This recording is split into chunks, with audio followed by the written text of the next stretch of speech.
Immaginatevi una terribile tempesta di neve, in mezzo l'uomo più potente della Terra che sta cercando di valicare le Alpi e che giura: se domani sarò ancora vivo, qui costruirò un monastero. Ecco, quell'uomo è Carlo Magno, l'imperatore del Sacro Romano Impero, e il monastero è questo qui.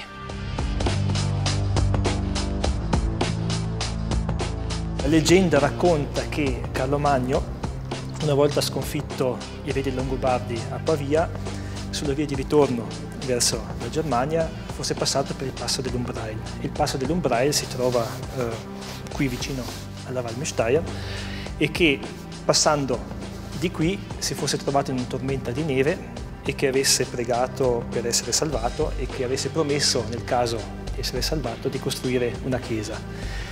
E la leggenda narra che sia questa la chiesa da lui fondata assieme a tutto il monastero. Carlo Magno quasi un santo per la Val Monastero.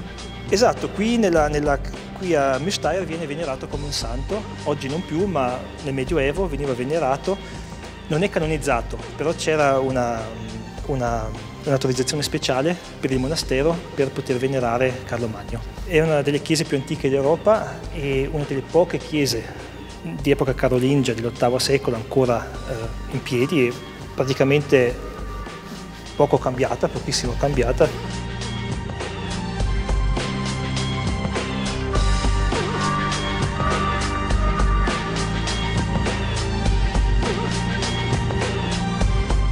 Qui ci troviamo proprio davanti alla calotta dell'abside centrale. Esatto, il posto più importante della chiesa perché l'immagine principale che si vede dalla navata della chiesa. E tutto questo ha più di 1200 anni. Esatto, è stato dipinto circa 1200 anni fa, la qualità di questi affreschi è molto alta per l'epoca e si pensa che forse vennero artisti dall'Italia qui a Müstair a fare questi dipinti che sono in tradizione romana in sostanza. Quindi era una chiesa, diciamo, coloratissima. Coloratissima e poi c'erano anche sculture in marmo che oggi non si vedono più e certamente di un livello altissimo, era lo stesso livello delle grandi chiese regie o dei grandi monasteri regi dell'epoca. È proprio un piccolo gioiello. Esatto, sì.